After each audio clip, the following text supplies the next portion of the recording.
right, welcome back, economists. We are here to think about our last type of elasticity, and that is price elasticity of supply. So we've already covered two types of elasticity. We talked about PED, measuring how much does a price change affect the quantity demanded, and we also talked about our other elasticity of demand, which is income elasticity of demand. So instead of having the force impacting the market be a price change, when we thought about income elasticity of demand, we were thinking about a change of income impacting what people buy.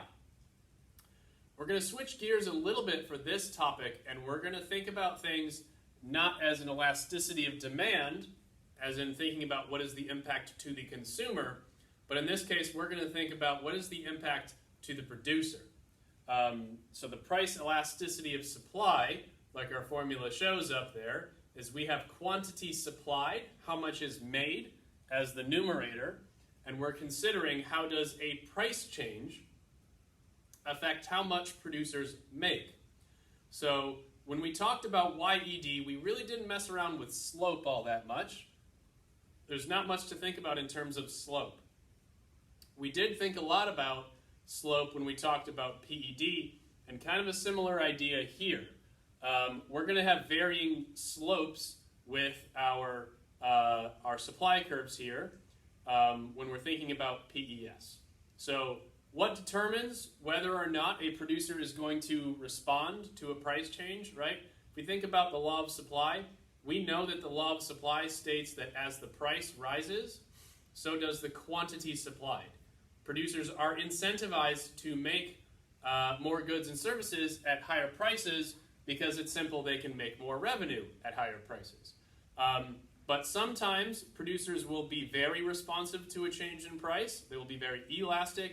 Sometimes they will be very inelastic, as in even in response to a fairly substantial price change, they can't make as more as maybe they would like to.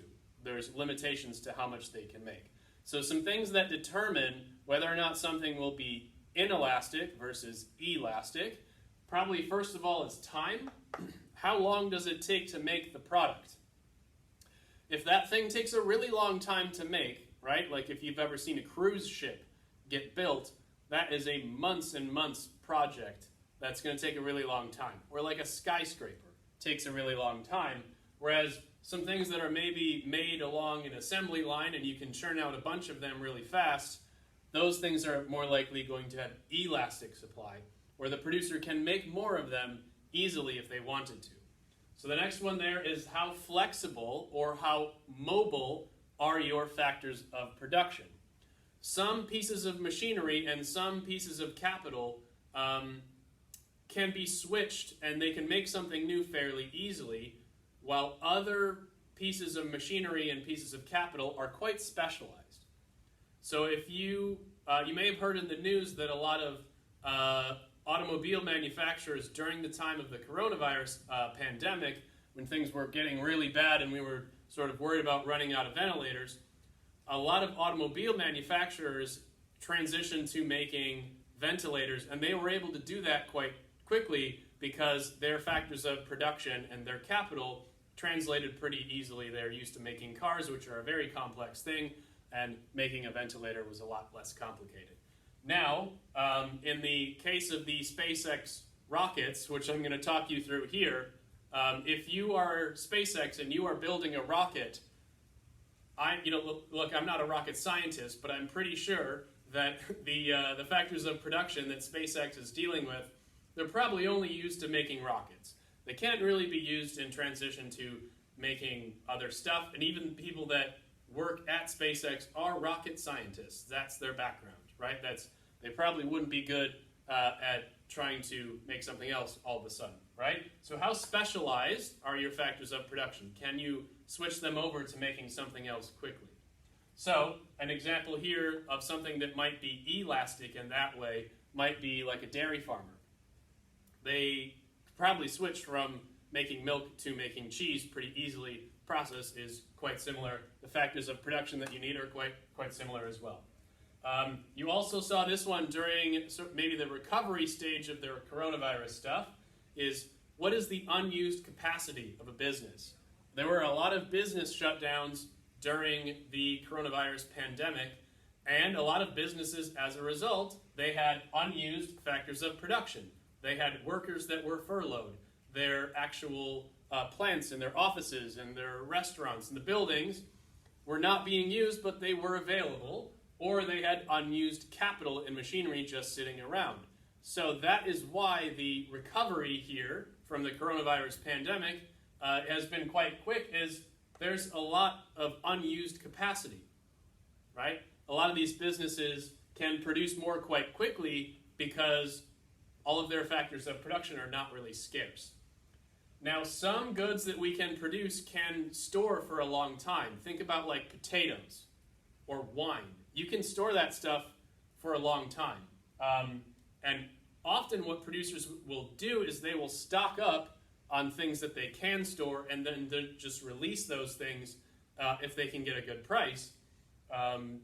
And so if you can store something for a long time, it's probably more likely going to be elastic. If you cannot store it, it's probably going to be inelastic. Okay? And the last one here is rising costs. Some things like making a SpaceX rocket, the more you make of them, your costs are going to pile up pretty fast. Whereas maybe something that's automated or made on an assembly line, your costs are going to be pretty steady and linear as you go up. Okay? So the more that you make of something, the higher your marginal costs, the more likely that's going to be inelastic. And if there's a pretty steadily rising cost, it's more likely to be elastic. So let's get into the example here. Something that might have an inelastic supply and definitely has an inelastic supply is the SpaceX rockets. Now, if you've ever seen one of these launch and land, it's quite impressive. When these rockets take off from Earth, they take off with their little capsule, launches into space, their payload goes into space, and the rocket actually comes back down. And before these rockets were invented by SpaceX, the rockets would just crash to the ground and we couldn't use them again. But these rockets will sort of actually land on a barge wherever they can, right? So there's a lot of degree of technology there, very expensive labor, very expensive equipment, take a long time to build. They have pretty inflexible factors of production. If SpaceX wanted to make something else other than rockets, it might take them a bit of time to make that transition over. There's a lot of demand for what SpaceX does, so they probably don't have a lot of unused capacity. You can't really store a rocket. It needs to be in like pristine condition in order for it to be used. And the more rockets you make, they're trying to get the cost down.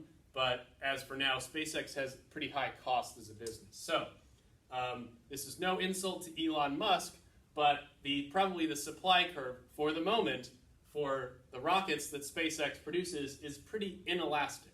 Or in other words, even if there's a huge increase in demand for launching things into space, SpaceX is going to take a really long time to respond to that change in demand. So an elastic supply curve is very steep. It has a very steep slope. Okay? So an inelastic supply curve probably looks something like this.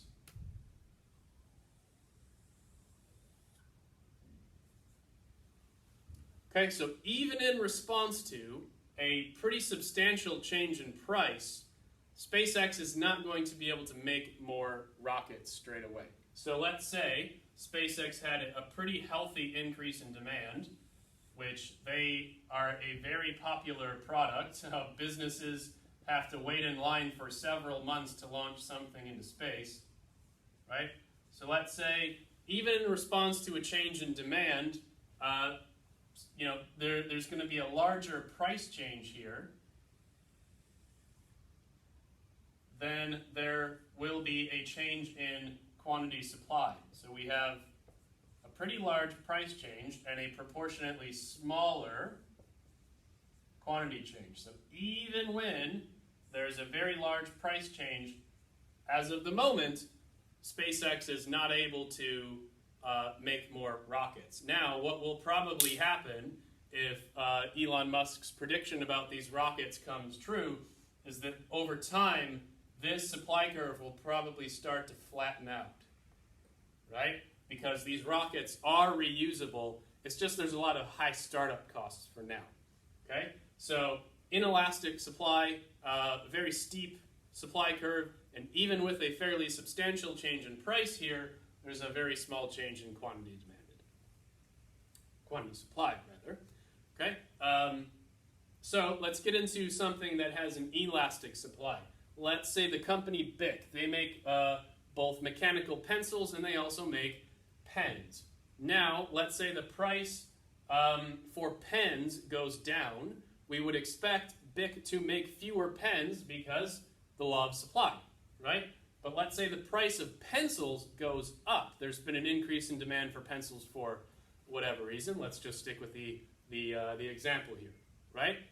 I'm going to guess that that would be a pretty easy transition for BIC as a company to do. It doesn't take a long time to make a pencil. They're usually sort of made with some degree of manufacturing. They're probably a very long assembly line that can churn out a bunch of pencils pretty quickly. It's pretty easy to transition from making pens and pencils. Quite a similar thing. So for those two reasons there, probably also ability to store. It's not like pens and pencils are going to go bad if you don't use them for a while. And as far as I understand it, there aren't a whole lot of rising costs as you make more pens and pencils. Pretty steady rising costs there. So instead of having a very steep supply curve, we're going to have a very gradual supply curve over here. Okay, so this supply curve is going to look very flat. So let's say there's been an increase in demand for pencils, like we said. Right, demand is going to increase from D1.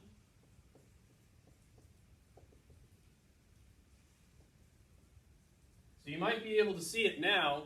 If there is an increase in demand for a product that has an elastic supply, it's going to be pretty easy for that producer to respond to that. So maybe without even me drawing it, just take a second and think about if this demand curve shifts, what's going to happen to the price and what's going to happen to the quantity, right?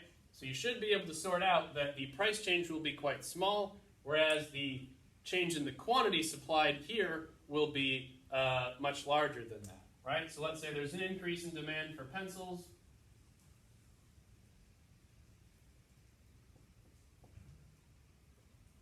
Even with a small price change, it's going to be pretty easy for BIC as a company to make more pencils. So small price change, very large quantity change, right? So an inelastic supply means we have a very large price change as our denominator and a very small quantity change as our numerator there, okay? So inelastic supply is going to have a value between 0 and 1, all right? Whereas elastic supply is going to be greater than 1. We have a very large quantity supplied change as our numerator and a smaller price change as our denominator. So between 0 and 1, greater than 1 in terms of our values for price elasticity of supply. Price elasticity of supply is very important for the producers. It helps them understand how easily they can switch from making one thing to another, right? If you're going to be a business that's a little more specialized, like SpaceX, you better be really good at that because your business is not very adaptable, at least in the short run, right? So that's one of the values of why PES is important for businesses to know. Okay, thank you guys.